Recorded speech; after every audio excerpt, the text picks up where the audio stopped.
Good morning. Welcome back to the Morning Endurance Call.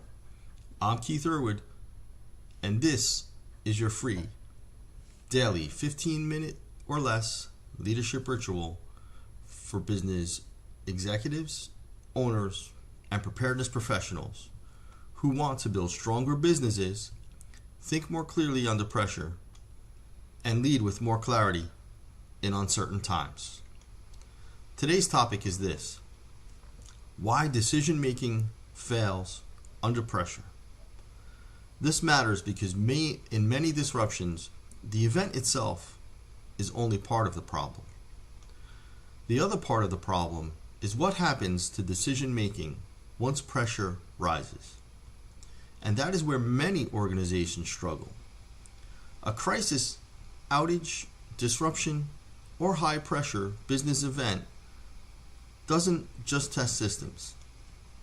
It tests judgment, prioritization, clarity, and whether leaders can think well when the environment becomes noisy, uncertain, and emotionally charged.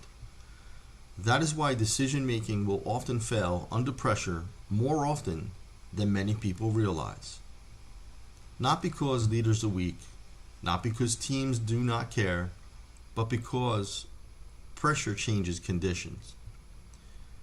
Information becomes incomplete, time feels compressed, and consequences feel heavier. Stakeholders want answers, emotions rise, assumptions multiply, and competing priorities collide. And if the organization has not prepared for that reality, decision quality often starts to deteriorate right when good decisions matter most. That is an issue, because a lot of businesses assume decision-making will simply happen when needed. They assume leaders will step in, evaluate the situation, make sound choices, and move the organization forward. Sometimes that does happen, but often pressure exposes decisions, weaknesses that were already there, such as unclear authority, unclear priorities, too many voices, too much deference, and not enough structure, insufficient information discipline, and slow escalation or emotional overreaction.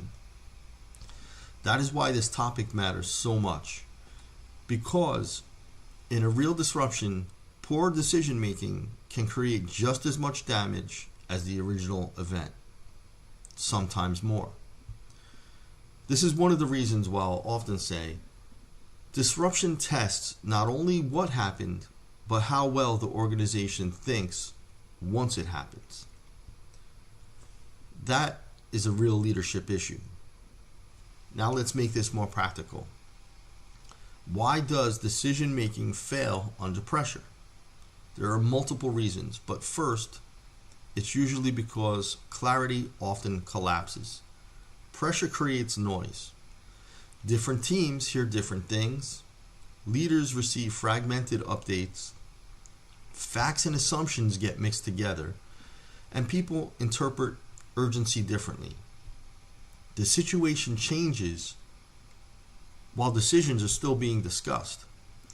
And when clarity drops, decision quality often drops with it. Because leaders cannot make strong decisions consistently if the operating picture is confused.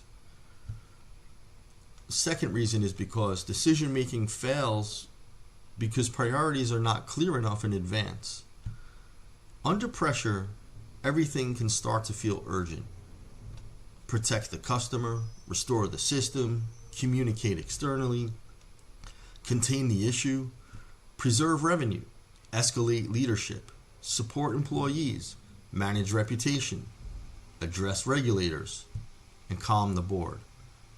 All of these matter. But if the organization has not already developed some discipline around priorities, it becomes much easier for leaders to get pulled in too many directions at once. And when everything feels equally urgent, decision-making slows down or fragments. Third, decision-making fails because authority is unclear. Who decides? Who advises? Who has to approve? Who owns the business call? And who owns the technical call? Who owns the customer communication, and who decides whether to escalate, pause operations, activate workarounds, or accept temporary risk? If these questions are unclear before pressure arrives, delay becomes very likely.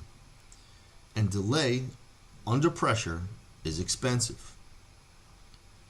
Fourth, decision making can often fail because leaders wait for the perfect information that will not arrive in time. That is a very common problem. Leaders want more certainty, more detail, more validation, and more confidence. That is understandable. But many crisis decisions must be made before the picture is complete. And organizations that have not prepared for decision making under uncertainty often get stuck in analysis loops that cost valuable time.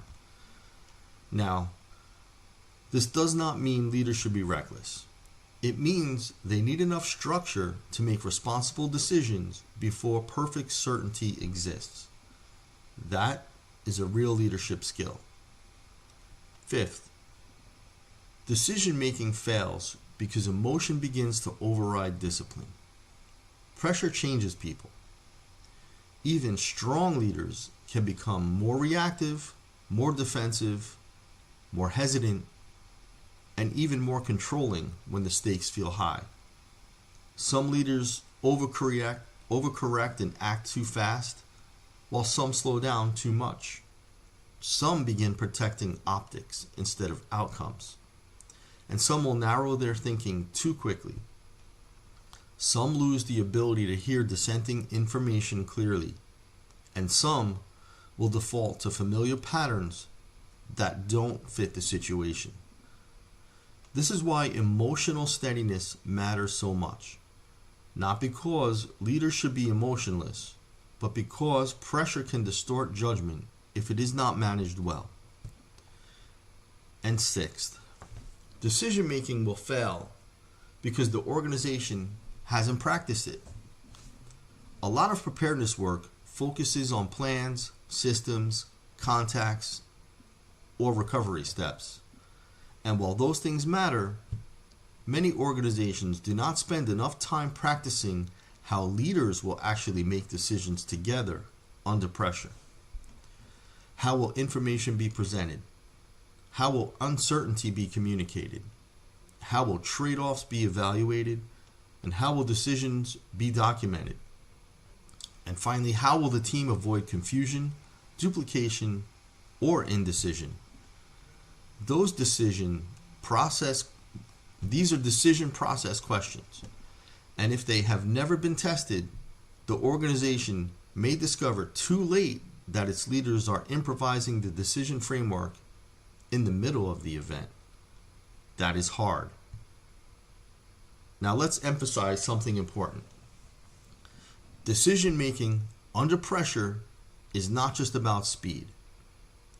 A lot of people assume the problem is simply that decisions are too slow. And sometimes that is true, but speed alone is not the goal. The goal is clear, disciplined, timely decision making. A fast, bad decision is not leadership, and a slow, avoidable delay is not leadership either. Strong crisis decision making usually sits in the middle, fast enough to matter, structured enough to hold up, and clear enough to guide the organization. That is the standard. So what helps leaders make better decisions under pressure? A few things matter a great deal. First, a shared understanding of priorities. What matters most right now? Second, clarity of authority. Who decides what? Third, a disciplined way to separate facts from assumptions. What do we know? What do we not know? And what are we inferring? Fourth, a useful decision rhythm. How often are leaders regrouping, updating, and adjusting?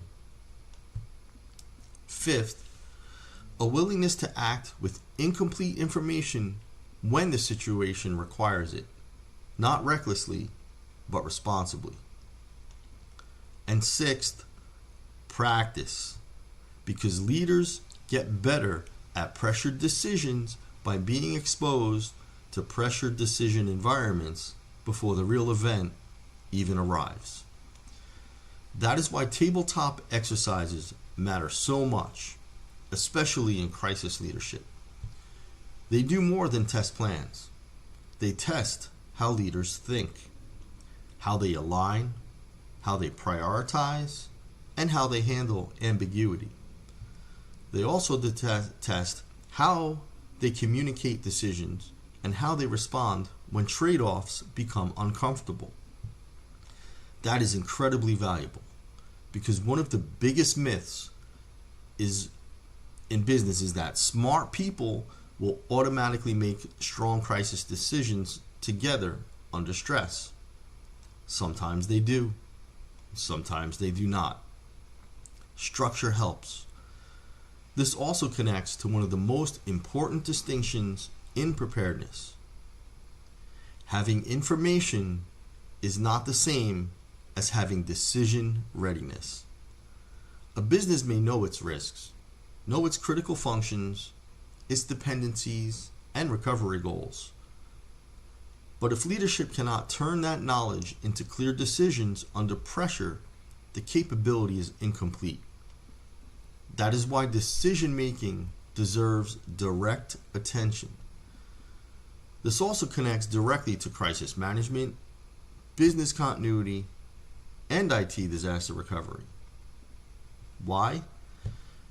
Because all of these capabilities depend on decisions. Decisions like, when do we escalate? What do we restore first? What do we communicate? And what do we pause? What workarounds do we activate? What risks do we accept temporarily? And when do we shift posture? Who needs to be informed? All of those are decisions. And if decision making breaks down, the rest of the response often weakens with it. This is why this topic is so central, and it connects directly to endurance. Because endurance in business is the ability to continue operating, make sound decisions, recover intelligently, and keep moving forward under pressure over time. Decision quality is a core part of endurance. A business cannot be truly enduring if leadership falls apart when choices become difficult. An enduring business builds decision discipline before pressure hits. It clarifies authority. It sharpens priorities. It practices under uncertainty and develops leaders who can think clearly without waiting for perfect conditions. That is how endurance becomes operational, not just aspirational. Now here is a very important practical leadership question. When pressure rises in your organization, what is most likely to weaken first? Clarity, authority, alignment, communication, or judgment? That is a powerful question. Because the answer will often reveal where decision fragility already exists. Here's some additional questions you can also ask. Have we practiced making decisions together under pressure? And do leaders know who decides what? And would competing priorities slow us down? Would we wait too long for better information? And would emotions distort our judgment? Would our decision process create clarity or confusion? Those are strong questions, because they move the organization beyond hoping leaders will rise to the occasion toward preparing leaders to do so. And that is the point. So here's today's leadership takeaway. Decision making fails under pressure when clarity, priorities, authority, structure, and emotional discipline are not strong enough before the pressure arrives. That is the distinction. So here's today's question for you. If your organization faced a serious disruption today, would your leaders make decisions with enough clarity and discipline to strengthen the response, or would pressure start weakening the quality of those decisions? That is an important question, because the answer often tells you where leadership readiness still needs work. Thank you for joining me today on the Morning Endurance Call. And if this kind of thinking is useful to you, join my free endurance community. That's where I'm sharing additional resources, tools, live learning, and ongoing conversations for business owners, executives, and practitioners who want to build stronger businesses through preparedness, leadership, and endurance. The link will be below in the description, and tomorrow I'll talk about why executive composure is a preparedness capability. Because calm leadership is not just a personality trait, it is something that can strengthen organizational performance under pressure. Until then, think clearly, prepare deliberately, and lead with endurance. Bye now.